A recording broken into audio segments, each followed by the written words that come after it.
Here we go. And this is DEIJB, Diversity, Equity, Inclusivity, Justice, and Belonging Conversations. And for today, we'll be talking about privilege. The title is Ain't No Privilege Like the One I've Got. And, it's just a fun little title to use and, a little tongue in cheek because we do hold dearly to our privilege. And I hope that what we discover throughout this session is maybe a deeper understanding of the privilege that we each carry, because even where we might have experiences of not having privilege, of having, oppression or marginalization, we all carry some amount of privilege. And I can say that without a doubt because you are on this call. So you have internet, you have some kind of device that can carry a Zoom session. So there is privilege in that, electricity. So to really expand what we are understanding when we talk about privilege, like anything else we do in spirituality, awareness is key. And when we have awareness and understanding, then we can truly relate to one another. And always that B in DEIJB, belonging, is where we really then can connect to our radical oneness and be in a space and an experience of belonging. So with that, I will share my screen.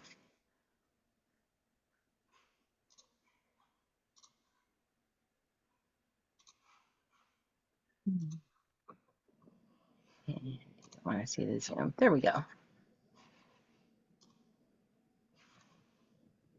All right, ain't no privilege like the one I've got. And we will start with a TikTok video that talks about privilege. And I think it's just a great introduction to the concept. I really like it. And then also it's something you can use later. It will be stored in the PowerPoint, which will become available on the Esker website. So if you want to use it later with your community or on your social media, you can do that.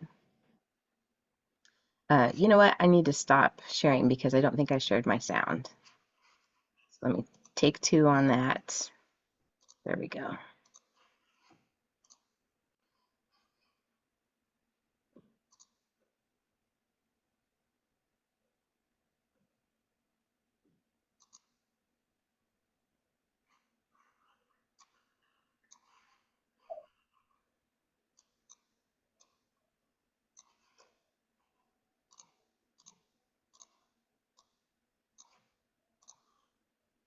The word privilege is thrown around a lot today, so I want to take a few minutes to explain what is privilege. Having privilege doesn't mean that your life is amazing, easy, or perfect. Almost everyone has some marginalized and some privileged identities. Kimmel and Ferber describe the most privileged person as white, young, male, who is attractive, athletic, thin, Protestant, of average height, fully employed, wealthy, a college graduate with parents who are college graduates, consistently has access to healthcare without any mental or physical disability and never has been, heterosexual, with heterosexual parents, happily married to an attractive thin wife without any physical or mental disabilities, father of healthy children, housed in the suburbs from the Northern Hemisphere with legal status and without debt. So that's it, right? This one dude is in privilege and everybody else is marginalized and oppressed. Not exactly. Let's take a look at a hypothetical example. There are 2 identical twin sisters. One is hearing, the other is deaf. They have the same family background, the same physical appearance. The only thing that is significantly different is their deaf or hearing identity. Let's say these 2 sisters are going to the movies together. The hearing sister has no problem ordering popcorn and buying tickets. The deaf sister has to deal with a communication barrier, people who are ignorant and sometimes rude about accommodating her needs, and once they sit down to watch the movie, the hearing sister has no barriers to her enjoyment. The deaf sister has to ask for closed captions or closed caption glasses, which movie theaters can be hesitant to provide. And this provides a different, more limited viewing experience. The hearing sister is more likely to see her life, language, and experience represented on film, while the deaf sister rarely experiences that kind of validation and representation.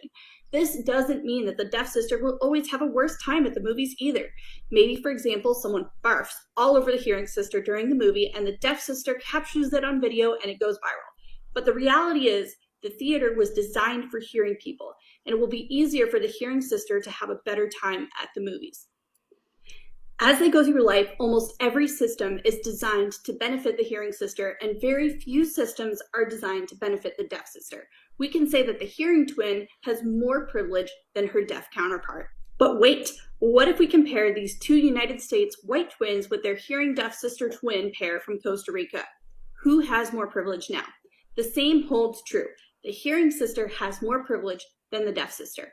But let's take the two deaf sisters.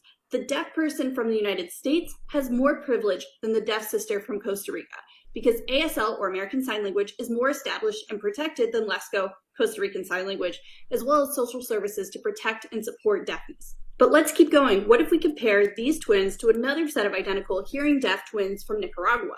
Here, the privilege gets more complicated. Because Nicaraguan Sign Language is the world's newest language, it is even more marginalized than LESCO. The deaf person from the United States has more privilege than the other deaf twins. The Costa Rican deaf sister has less privilege than the deaf person from the United States, but more privilege than the deaf person from Nicaragua.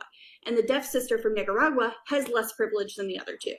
Now, all 6 of these imaginary twin sisters could be killing it and having amazing, successful, fulfilling, happy lives. However, the systems and likelihood of their success is not equal.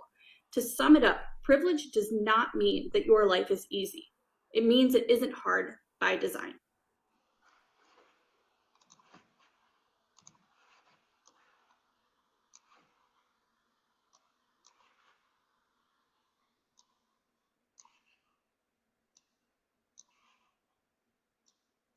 All right. So privilege doesn't mean your life is easy. It means your life is not hard by design. So when we talk about privilege, it is referring to unearned access to resources as a result of a person's social group memberships. Privilege is a right or exemption from liability or duty granted as a special benefit or advantage that is at the expense of another person and or groups of persons. And that's from the Office of Equity at the University of Colorado. So I would love to hear just your reaction, just kind of your immediate response, reaction, feelings to that video, if you're willing to share.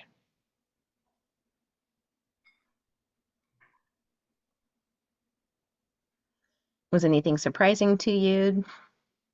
Was anything new or create any kind of shift? I know some of you have seen that one before.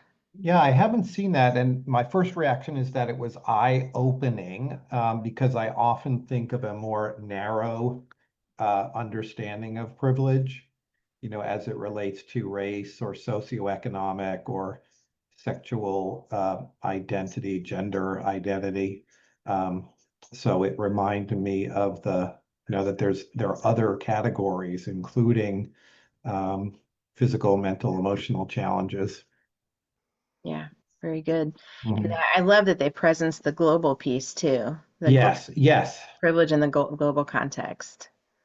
That was the part that I didn't know anything about. Hmm. In the United States, in 2 of the states that we've lived in, I've worked with children who have had other experiences, and it can be quite difficult. It can be difficult in their family. If their families don't have the resources, it can be difficult in the community because some people don't care. And even if the resources are there and they don't have the support to get to them, Right. it can be difficult. However, I never thought about how it might be in other countries who have less developed Hmm. just about everything. Hmm. So that was really good to see. Yeah. And two, like what I know with working with the deaf community, is a person born into a deaf family is going to have more deaf privilege, pride, and culture than a deaf person born into a hearing family. And then if you add the nuances of education into that family, what you just said, Arlise, that made me think of it is the family might not care. They might just want to do the best that they can do for that child to get them to be more hearing. So cochlear implants, surgeries, things like that to make them try to speak rather than accommodating a deaf culture and deaf experience. So like there are lots and lots of, and you can apply that same concept, across the board to all the different kinds of ways we show up as humans. your parents' education level, your parents' immigration status, all of that feeds into the privilege that you're sort of born into. What else? And did anything else come up for you from the video?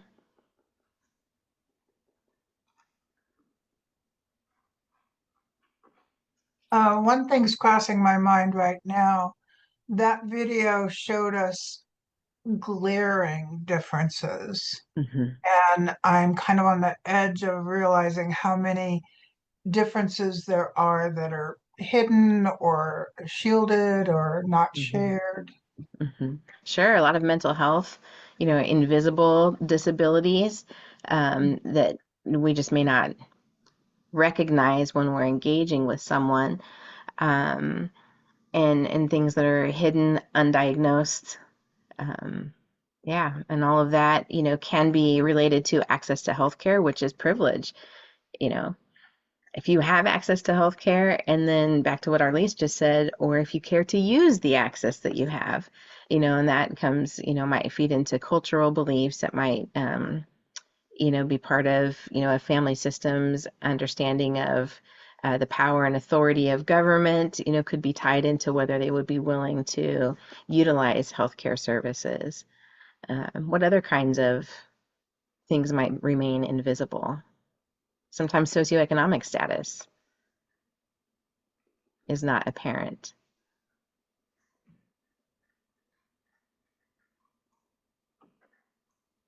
But yeah, the use of examples that give the glaring and sort of obvious differences. But if you remember when we talked about intersectionality, and she kind of touched on that, where if you take the deaf twins, but then you change what country they live in, but also then if you change if they're, of color, or if they have other disabilities, if they're, deaf and don't speak, or deaf and have, multiple disabilities, deaf, and then like I just shared, parents who are educated versus parents who are not educated, parents who care about healthcare, parents who don't, all of those family systems, specific schools, if you have access, to schools that are well funded and well resourced versus schools that are not. If you live in a community that has a deaf school versus a community that doesn't have a deaf school, there's going to be lots of privilege if you're able to be educated. And if you, switch that to if you're an LGBTQ person that lives in a community that doesn't accept, is maybe very conservative, does not accept it, people are not out. And so you go to a school that is not going to be supportive versus, someone who goes to a very liberal school. And I'm talking elementary, not even college, stuff like that. So lots of ways that we carry privilege. And so, I'm Mexican American, but I have very fair skin. My grandmother made sure that I would speak English without a Spanish accent, so she baked that privilege into me, and to my mom and her siblings as well. So, I carry that privilege. I can be as Mexican as you want me to be or as white as you want me to be, and I say that for some whoever's comfort. If they want to see me as like token Mexican, let's use her, and then add to that my queerness, so there's, I know that even within that, I carry a lot of privilege, and I also have experienced a lot of discrimination. So it's, very nuanced, when we look at it. All right. Another scenario just crossed my mind that's kind of a loss of privilege. Mm-hmm. Say if two young people who have a lot of privilege get married, have children, and one of their children has a great many disabilities Mm-hmm. that cost a lot, that take a lot of time and energy at finding resources and all that stuff. It seems to me like that would feel like losing Yeah. access to what was privileged before. Sure, you can lose financial status. I mean, there are lots of diagnoses, and health experiences that can create that. Um, and then family supports, people who are born into a close knit and maybe a bigger family versus people who don't or have separated from their family completely. Yeah, all the social capital, is what we call that. Yeah, for sure. And and there I've heard the saying, so you might not be disabled yet. Like the idea that our bodies are, the longer we live, going to move towards some kind of disability or degeneration, which, is really interesting to think about in light of our, spiritual teachings, and Charles Fillmore.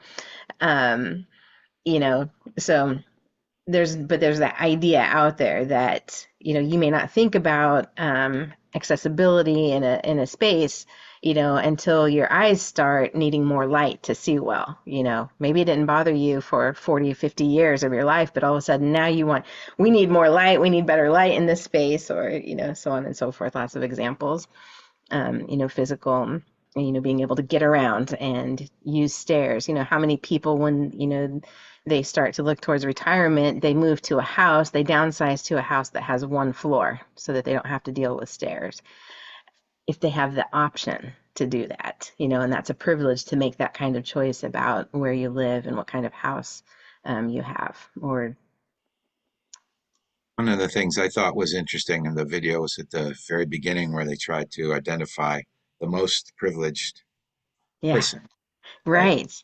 And Yeah, you start thinking about, if we had like a scorecard and like checklists, so which one of these are right, mine? And it occurs to me right, that individual, say that person that has all of those privileges could be brought up in a dysfunctional home, which right, creates mental problems, which then, so it's, right, I guess part of it is like, could you really come up with a list that would be like, okay, this is the perfect life, privileged in every area, right, right. we not, and not, I mean, taking any individual in the real world, you can probably say, okay, this person has these privileges, but they also have these. What would be the Right. opposite?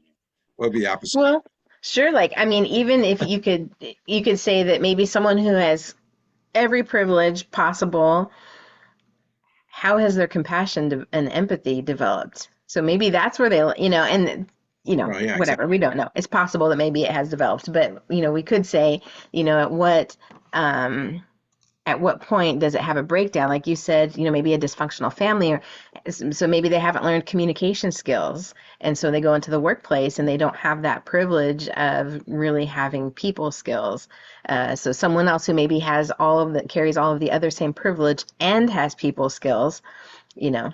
So yeah, there's lots and lots of ways to Even take it. thinking about somebody who's not only their parents, have a stable life and college education, but also like what if they're like super wealthy? Yeah. Okay, so like, okay, you're born into, the DuPont family or something. I picked Hmm. them out of the hat as a thing. Right. Okay, so you've got that. You got all that stuff going for you. You could still end up being kind of a messed up person, which could cause you problems later. Right. Right. One of the ones that wasn't mentioned was handedness. Oh, this, which Oh, is a that's little so bit good. silly. That's Well, so good. since I'm left-handed, I'm sort of aware of weird Yeah. stuff in the world, and I don't really think of it as a disadvantage necessarily, but stuff fairly things that probably people are right-handed don't, aren't even aware of, such as the way.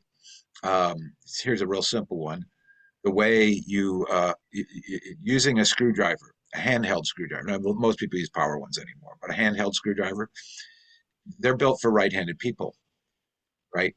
Think about it, but if you're right-handed, you actually, the torque for turning it in Uh-huh. is designed for the right-handed person. So a left-handed person, the torque is reversed. And so I don't know if I'm not sure if I'm making this Yeah. clear. Yes. Yeah, It's I have easier to use never a thought screwdriver about if you're that. right-handed than it is if you're left-handed, as Hmm. far as actually, applying the torque to Hmm. put a screw into the wall or something. Well, and it's Weird the way stuff. that the way the screw is designed, right? Righty tighty, lefty loosey. Exactly. Yeah. Yeah. Wow. I have Yeah. never thought of that. Yeah. Well, just try it sometime and see what I Yeah. mean. Yeah. Same thing with scissors, another one that people use Sure. right-handed scissors. You can get left-handed scissors, but I don't think you can get like a left-handed Right. screws necessarily. Right. Right. Probably not. That's so interesting, and so real. And even just like sort of your comment that like, well, you sort of just get used to it. you know and that's a deaf person in the hearing world, they ones I have spoken with, communicated with, are like, they get tired of going into hearing spaces. It's exhausting because there's the mental fatigue with that. And often even, there was like some news in our church, and one of the interpreters asked if I would go and tell the deaf community because they don't have access to the rumor mill in the same way everyone else does. So when word just sort of spreads among the community, it typically does not spread beyond the language barrier. So, just things like that, really simple things. And now my associate minister is, I'll say, I think she's open about this. She's left-handed. And now I'm going to be thinking, maybe I shouldn't ask her to use a screwdriver. Like maybe I should use the screwdriver. But, and thinking about where you're going to sit at a table with other people, right? So you're not, bumping elbows with your left Yeah, hand. that's As a another one. right-handed person, I don't think about it. My wife is That's, left-handed too, so we sit next to each other, oh, and one of us will be on the end, so we're not, bumping yeah, elbows. But yeah, if yeah, you bump elbows with people who are yep. right-handed when you're eating. Uh-huh. So good. What Uh, else? Well, welcome in, Gordon and Anand. Welcome in. We're talking about privilege today, and we just watched a TikTok video that kind of highlighted it. And so we're just kind of talking through some of the things that it brought up for us. And Arlise, were you going to say something? I was, because I never heard anyone talk about it before. But when I was born, obviously I expressed more with my left hand. My grandmother, who worked in a factory, refused to acknowledge anything I did with my left hand. She made me right-handed. She would not allow it. Wow. And now I can use both hands equally because I was going to do it anyway. But her intention was good, Yeah. to make me fit into the society. Well, I didn't ever work in a factory, but all the other areas that you've talked about, I would have been the odd person doing Mm-hmm. it with my left hand. And so many things you just don't think Mm-hmm. about and how it Yeah. affects others. Right. And I think that statement right there is true for most of us about most of the privilege that we carry. It's just how we are, how we've been, and that's the point of it, is that it's unearned access. Like we didn't have to go through something to earn it, so we don't really have an awareness of it. It's just something that we move through the world with, and we're used to being able to move through the world in the way that we do. So we don't necessarily think about it in terms of privilege. And I'm different, gonna go I would ahead. say different generation. I mean, privileges can Hmm. kind of shift different Sure. generations. I was thinking of in the like the 1920s, um, people, Italians in southern states used to get lynched because they were Mediterranean. They had somewhat darker color than the skin color than the some a lot of them did anyway, and so they were sort of basically treated uh, that way. When my uncle and my mom were growing up, they were Italian or half Italian. Then Hmm. they encountered abusive sort of insult kind of things for being Italian. There wasn't anything that was experienced, at least in my world and in my generation. So Right. I guess that's encouraging. Yeah, I think Some, I'll take it. some of the I'll, privilege can I'll shift take in a it. generation. Yeah. Yes, I will take the encouragement with that. May we ever go in a better direction. So there we go with our definition of privilege, unearned access to resources. And so, why do we talk about privilege? Because it can lead to inequity. And so, like anything that goes on without awareness, it has a really good opportunity to get abused, perverted in intention and meaning. So, we must understand privilege to support the values of diversity, equity, inclusivity, justice, and belonging.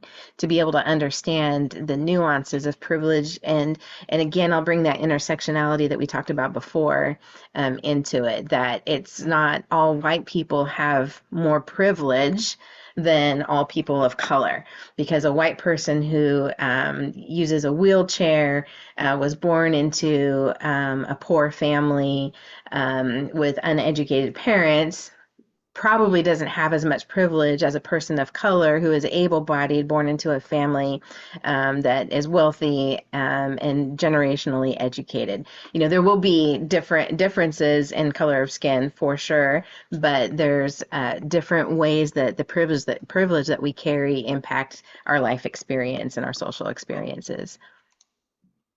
And here's the key, right? It comes down to empathy. So we demonstrate empathy and compassion when we can understand. And so that, to understand that we don't live in a meritocracy, and it's a demonstration of self-awareness, empathy, and compassion, which is what we want to cultivate in ourselves and in our spiritual communities. And so rather than to avoid the topic, to really just face it head on and cultivate the awareness so that we can demonstrate more of that understanding and more of that empathy and compassion for one another, rather than blaming or trying to force someone to be different than they are, to force someone who's naturally left-handed to be right-handed, to force someone who is deaf to try to fit into, the hearing community. And so, a really small change that we made is during our meditation, which is, often our meditations really rely on the hearing experience. We have music, and maybe the lighting changes, which is visual, but our voices might change, the tempo of our voices might change. So what we did is we started putting on the screen a video during the meditation so that the deaf community have some kind of stimulus that can help, bring and cultivate that peaceful feeling inside that hearing people might attain from music. So that's one example. So ain't no privilege like my privilege. Privilege leads to access to resources and entitlement. And entitlement is the feeling of a right to something, like the right to control or to speak. Like, because I am who I am, I get to say this or to control this, situation or scenario. I get a seat at the table. I will run for the board. It takes a sense of entitlement and privilege to even have a mindset to go for leadership positions and to even use your voice. Also, job and financial security, social capital and experiences, health and well-being. Someone who has a chronic illness like fibromyalgia or chronic fatigue syndrome is not going to experience the same kind of job and financial security as someone who does not. Someone who is, a person of color, LGBTQ, who has experienced a lot of oppression and discrimination is not going to have job and financial security in the same way that a straight white person would. So all of, the privilege has really big implications for life. And then I think it's because of who we are and the context of this conversation being as part of our region and for spiritual leaders to talk about privilege in spiritual spaces. We in the U.S., we are Christian dominant. So, with unity being, anchored in Jesus's teachings and Christian context, culturally, Christian, but spiritually eclectic, we get the benefit of being part of that, but also because we don't hold the same beliefs about Jesus and salvation, we are sort of ostracized from like the core Christian communities, would not identify us as Christian. In fact, would say we are blasphemous in many ways. So we have a mixed privileged experience in that way, not unlike someone who is biracial, who is not white enough for the white community, maybe not black enough for the black community. And that's, a broad generalization, but a very common experience. So, I kind of liken it to that for us in a spiritual sense and theological sense. Hearing and sighted communication. You may notice if you are on social media a lot, you may notice some people will, when they post a picture, will describe the picture. And that is a way to create accessibility for someone who isn't just able to look at the picture, but they have maybe software that reads the words from the post. They will get a description of the image that is there. So, you can expect, if you are a sighted and hearing person, you can expect access to communication pretty much everywhere you go. there's going to be a sign for you. You're not going to have to look for Braille, you know. Able-bodied structures. You can assume if you are able-bodied that you're going to be able to move around at wherever you go, at the park, at the lake, at the mall, at the grocery store, at your place of employment. You're not going to have to ask questions ahead of time or make a plan ahead of time or add more time to your schedule just to be able to navigate getting to one place or another. White dominant congregations, socioeconomic status. So, and in the spiritual space, we're talking about transportation, housing, internet, and a device, prosperity, teaching, work schedule. These are the ways within our spiritual community that socioeconomic status can really have implications for how someone experiences church. So having transportation to and consistent transportation to get to and from church. If someone is not housed, they are probably not worried about where they're going on Sunday morning, or they're going to hopefully get a meal and out of the heat or out of the cold. So it's a different motivation for getting there. Internet for those who are watching online and a device to watch. And also, if your newsletter is only online, if your announcements and everything are on your website, then you need to have access to those to get to your email or to get to a website in order to be in the loop and to have the same access to information as everyone else. Our prosperity teachings have huge implications, especially if you have unhoused people or folks who are generationally poor. How are they receiving our prosperity teachings differently than maybe someone who's generationally wealthy? And then work schedules. Pretty much if you have a church, it's going to be a Sunday morning experience. There are very few exceptions. If you live stream, then someone can watch the live stream when they are able, but they're not going to have that in-person experience as much. So what kinds of other activities and community experiences are offered outside of that Sunday? Martin Luther King said that, Sunday is the most segregated day in our country. And I think that's still true. I think that is still true today. All right, we're going to go into this. This is a company out of Seattle, Equity Matters, from Akuno Consulting, and they are a DEI consulting group.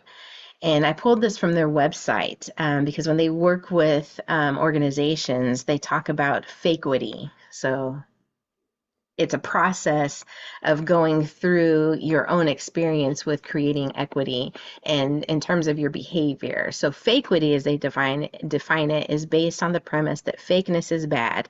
Equity without action is how they define fakequity. Jim, you have your hand up. Oh yeah. I'm just is there a way you can get your slides to be full screen? Because what I'm seeing is the slide, and I'm seeing your picture, and I also see your picture Okay. above.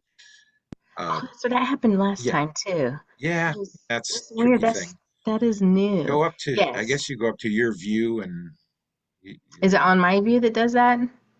I'm not sure. I've not had the I problem. can just, when I share it, I can just make it full screen. But please do raise your hand because for some reason I can't see you guys. It's been nice Great. until this slide to see you and your shares, but this Yeah, one's yeah, but this small. one got Yeah, kind of small, Yeah, so this so one we is didn't miss small. anything. And just so you know, I know that print is really small, but the next slide, I break it down and it's bigger. So we'll go through these blocks in 2 more slides. thank you. Yeah, for sure. So in fact, I'll go to the next one now. So this is the top half of that. And can you see that better? So fakequity is talk with no action. You think you're doing equity work, but you're really passing off a project as equity and perpetuating the same power dynamics with no community accountability. Systems stay the same, but you anticipate different results by having a if I build it, they will come approach. Same shit, different label. You still hold the power and are selfish with sharing it. You take the easy road. So everyone's welcome to come because I said so, but we're not going to do anything to create access. We're not going to do anything to be sure that people actually feel comfortable coming, not just because we declared it. And, I think this is something that we've experienced collectively in Unity. I think it's gotten so much better since I've been part of Unity, which was like 2008 or 9. And I think it had shifted before then, but I hear a lot of stories from the 80s and 90s and prior to that where it's like, oh, we love everyone, but we're not going to have civil unions at Unity Village.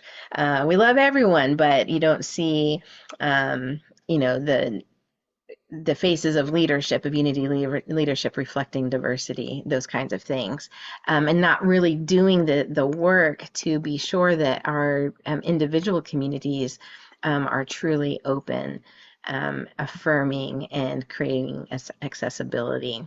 So it's, you know, really good to just know that if you are saying it, that's not enough. You know, if we build it, they will come. Well, we had African dancing night and no Black people came. Well, did you invite them? And if that's the only thing you're doing, you don't have Black people as part of your community, then that's probably not going to be the first step to showing that you're open to racial diversity. So it's kind of a very lazy way to engage in equity work. Is just using words but no action behind it. So then we go to potlucks and fake community engagement. You host a multicultural potluck as a way of increasing diversity, and then you wonder why no one but people you know show up. When you want feedback or community engagement, you invite people to come to your meeting and you lecture at them for 2 hours. Use stats and meaningless jargon and give them comment cards to fill out as a way of gaining feedback and don't follow up. So there's still nobody being invited into the leadership aspect of it. It's just a kind of more of that building it so that they will come. It's a little more action because you're having a multicultural potluck, which gives people an opportunity to bring different kinds of foods and have access to that. But this is showing that you still haven't done the work to actually give voice to those diverse populations, whether they're ethnic, race, ability, gender identity, sexual orientation, that they're still not having real voice in the experience. Then we go to the yellow, which is forks and shoes. You are a fork amongst chopsticks.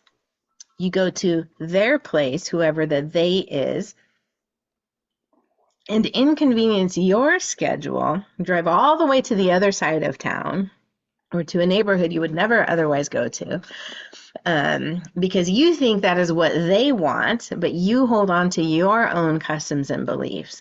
You leave your shoes on and you ask for a fork instead of using chopsticks or your hands, as is customary in other cultures. You think you're a badass because you got out of your way to attend some cultural events where you were the only person that looks like you. You still hold a lot of power and do most of the talking.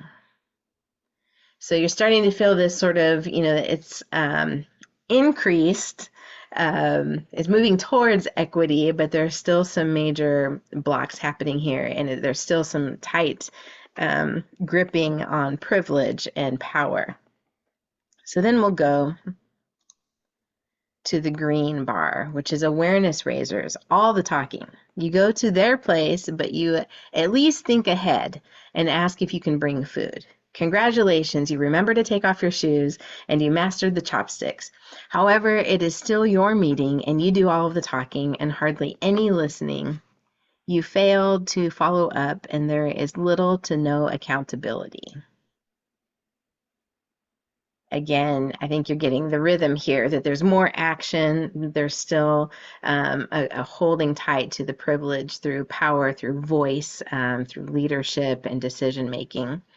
But there's an opening that's happening. There's a little more vulnerability that's being shown. You know, you're going to the place, you're asking if you can contribute to the experience. You're now starting to embrace some of the customs and doing things a little more to fit in and to be part of the group and to, you know, create that experience of oneness and shared community, but still holding on to that privilege that, well, I can talk. If you're a white person, or if you're a man, that you go into a space and you assume that people want to hear what you have to say, because that's how you have been encultured.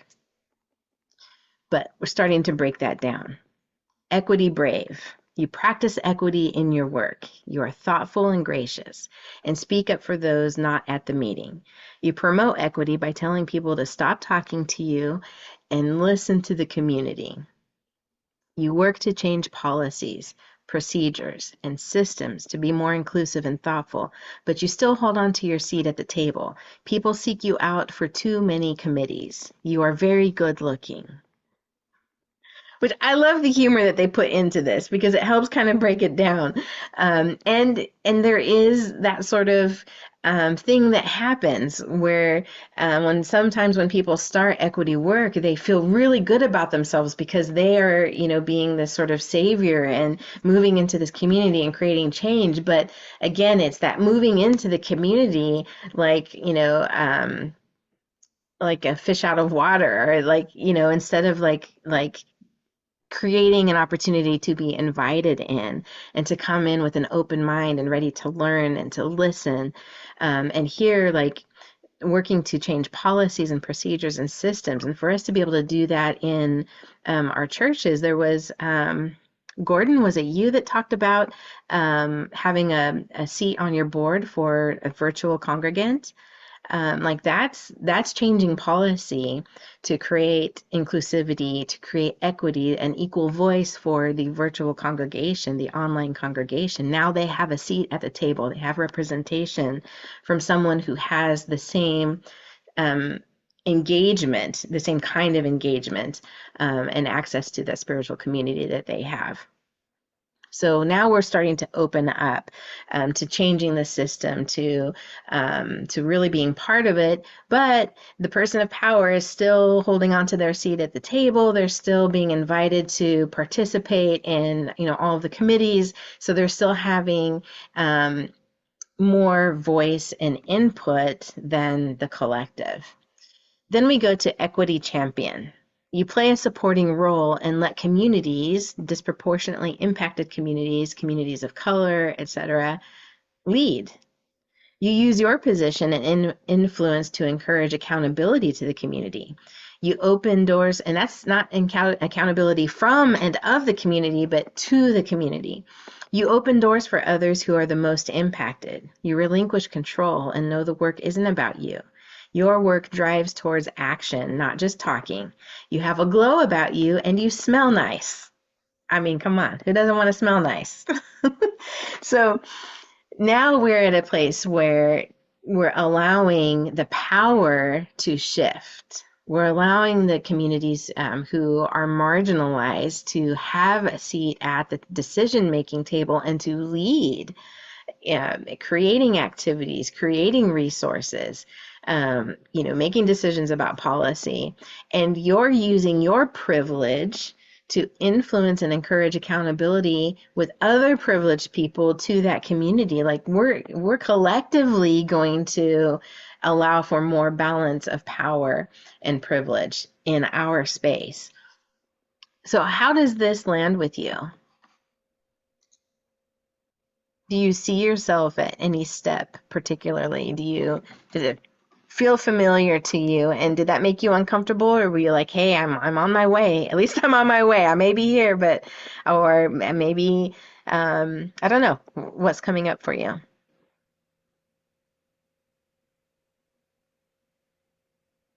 Well, I don't think I smell nice. I want to reach that. But you're very good looking, maybe. Not too sure about that one either. I have to do a self-assessment based on those boxes. I'm not sure. Yeah, well, I'm so glad you said that, Jim, because that's the homework is to, so yeah, you can get the PowerPoint from the website, or I can put it back up if you want to take a screenshot of that. But to really just take an honest look of where you are, because again, it's the awareness, which is what's going to take us into understanding and to also hopefully drive us into action. and to do so with compassion for yourself. I mean, we are, Yeah. in a capitalistic society, patriarchal society that thrives on privilege. Like our whole system is built on privilege. So we all have been encultured to be power grabbers, right? To try to attain more power and privilege. It's the American way is what we're supposed to do. And some people sort of naturally even are like that, and some people are naturally like that makes them sick, but the way our systems are designed is, to make us want to have more power and privilege, to be able to get that promotion, to be able to, have financial security, to be able to, have freedom and to make choices that we want to move around in the world. Right. So to be able to assess your place in that without shame is really important, because anytime we pack shame, that also invites inertia and inaction, and then we can't, heal. And so if we can just do that honestly and with compassion, I mean, if you want to blame your parents or your grandparents, if that helps you in your process, but then also, maybe do some forgiveness work and some compassion work with, the generations that they came in and the ways that they were encultured, to be who they were. It's a real opportunity here, and especially in light of what's happening in the world right now, it's really important for us to do this work with compassion and with love for self and for each other. And so I really invite you to keep that in you and in your awareness as you do this work. Does anyone want me to put that back up so you can take a screenshot? Do that right now. And I'll go back to the full one. There we go. I almost never take screenshots, so I forget how you do it.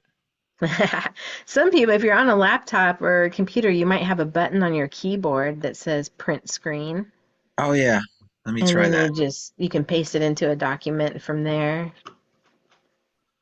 Okay, I pushed it, and oh, And then if you open a document and hit Control V or paste, or right click paste, it should drop that oh, image okay, right yeah, into it. yeah, okay. Well, it's giving me a thing with a, I don't know what's going on with Yeah, it. every system is a little Snip. different. What is this?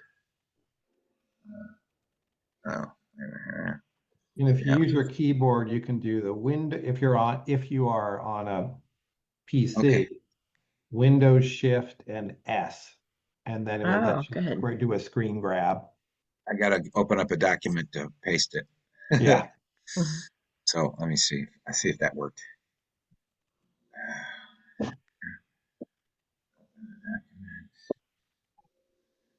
That. All right, everyone good, or does anyone need me to go back? Can I share something, Jackie, that Yeah. I think the biggest thing that comes out of this meeting for me on a regular basis is an awareness of the privileges that I've taken for granted. Um, Mm, there have been some times in my life where I've had this recognition of, oh, I don't have that privilege, hmm but to just rest into recognizing which ones I do have, avoiding shame about hmm it. hmm I have gratitude, and then I think that helps me recognize where other people don't have that. And one of the crazy thoughts I had a moment ago was, I have the privilege of privacy. I Yeah. mean, for the most Yeah. part, I can choose where and how I'm being seen and showing up, etc. And I was thinking of, do you say Nepos, the children of stars and stuff? They Yeah, don't Nepo have that. babies. Yeah. That Yeah. and people who are unhoused and are living in shelters or on the street also don't have that. Like, so it's both ends of the spectrum. That's a really great realization. Like the privilege of privacy, of being able to have your own personal space. Like Virginia Woolf, a room of one's own, to be creative, to have ideas, to sit with yourself and think, or to take a nap safely. Yeah, that's, very core. I love that awareness. And, what I always like to bring forward is that our privilege can be our strength. Your privilege can be leveraged on behalf of other people, right? And I think that's the best way for us to use our privilege. So we have four white appearing, male appearing people on this call. Imagine if every white male in our country, let alone the world, used their privilege on behalf of everyone who is not white and male. That's how we make real change. Like the people with the most privilege can lead in making change to support those communities who have been the most marginalized. So to get over that shame and the ick maybe that comes up at like, oh, I walk into a room, I have all this privilege, I don't even want it, like get away from me, like, or to feel shame. And I've had conversations with men who are embarrassed to be men, and they're like, I feel like I can't just talk to a woman, without, I don't know how to make her feel safe. Well, you aren't responsible for other people's feelings, but to have an awareness of that power, that dynamic that you're carrying, is going to make you more likely to help a woman feel safe in your presence.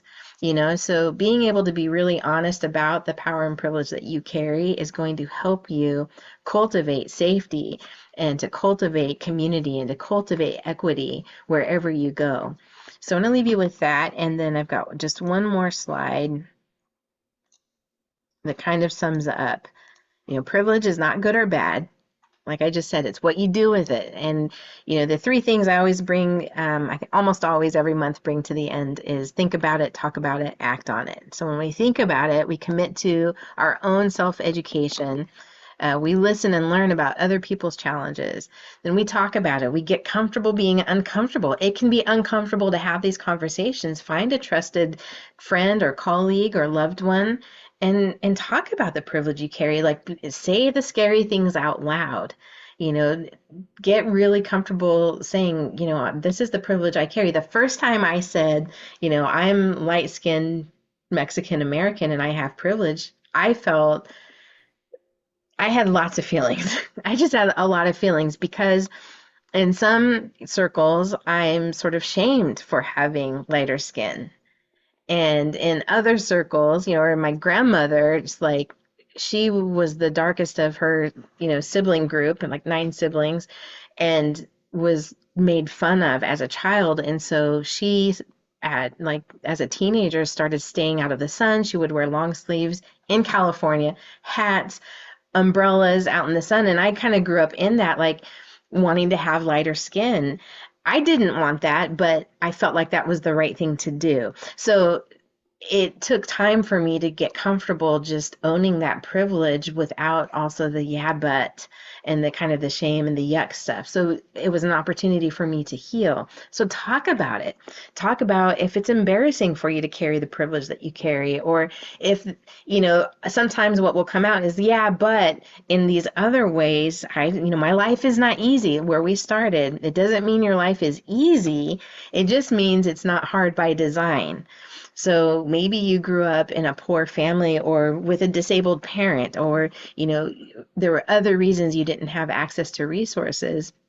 Yet in this other way, you carry a lot of privilege. So to really be able to talk through those things with your therapist or with, again, a colleague or a loved one, someone that you trust, who can just bear witness to that process in you. Challenge others, ask questions, invite perspectives, and then exchange data. And then act on it. Amplify voices, decenter yourself, and support underrepresented groups to speak, write, teach, create spaces for leadership and voice. Whew, that's a lot. That was a packed hour. And so on the 4th Thursday, which will be July 24th, that will be our reflection session. And I really hope you make some time to sort of create an identity map for yourself. And what that means is to identify the privilege that you carry, maybe identify ways that you've been marginalized, represented, and then assess opportunities for equity in your ministry, using that fakequity, find yourself. Also, if you have a community, identify maybe where your community is, just collectively on that little spectrum map for the fakequity. And we will talk about that on the 24th. Then in August 14th is our second Thursday. We'll talk about inclusive prayer and meditation. And that's, purposely set in August to be in advance of World Day of Prayer. All right. Well, thank you so much, everyone, for spending this hour together. You bless me and each other, and the discussion has been really good. The ahas have been rich, and I bless you all in the wealth of privilege that you carry that helps you to move away through the world intentionally and as a blessing. And Anan, you have your hand up. Oh, you're muted. Hi, everybody. I just wanted to put my voice in. I was getting ready and listening, and I feel very excited for that assessment, because then I can get real, not just with myself, but with the board and with our congregation, and like, okay, this is how I'm seeing it. Tell me how you're seeing it. Yeah. And let's see how we can do even better. Yeah. And with that compassion, self-compassion, but when we know better, when we know what we're doing and then we can see it and we can know better, then we can do better and we can take better, more intentional action that really, truly reflect the values that we hold. Mhm. All right. Bless Thank you you, all. Jackie. We'll This see is you in a couple of important work. weeks. Good to see Yes. everyone. Jackie. Thanks, Jackie. Yeah. Bye, everybody. Have a great week. Bye-bye.